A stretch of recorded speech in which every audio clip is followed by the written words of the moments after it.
10ஆம் சங்கீதம். கர்த்தாவே, ஏன் தூரத்தில் நிற்கிறீர்?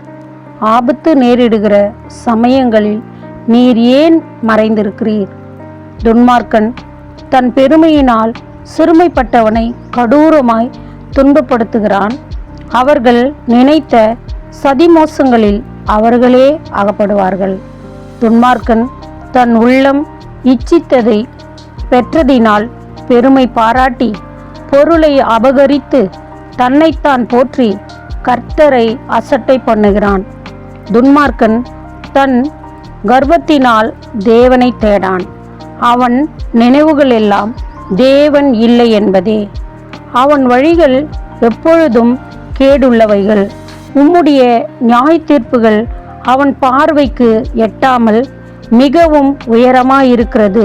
தன் எதிராளிகள் எல்லார் மேலும் சீறுகிறான். நான் அசைக்கப்படுவதில்லை.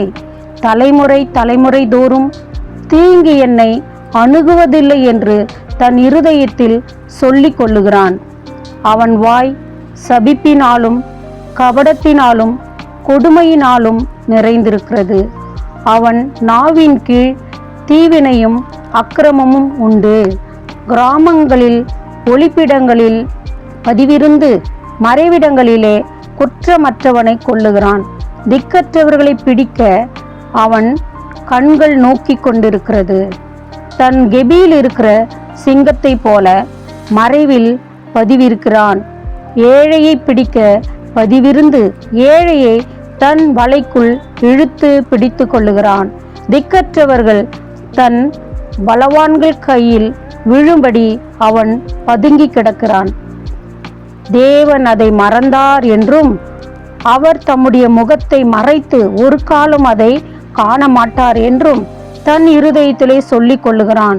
கர்த்தாவே, எழுந்தருளும். தேவனே, உம்முடைய கையை உயர்த்தும். ஏழைகளை மறவாதேயும்.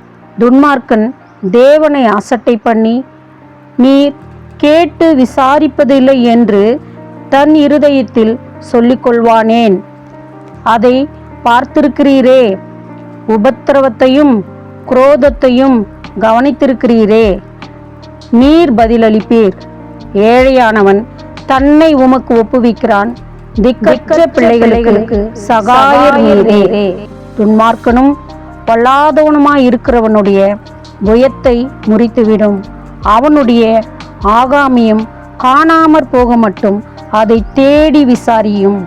கர்த்தர் சதா காலங்களுக்கும் ராஜாவாய் இருக்கிறார். புறஜாதியார் அவருடைய தேசத்திலிருந்து அழிந்து போவார்கள். கர்த்தாவே, சிறுமைப்பட்டவர்களுடைய வேண்டுதலை கேட்டிருக்கிறீர். அவர்கள் இருதயத்தை ஸ்திரப்படுத்துவீர்.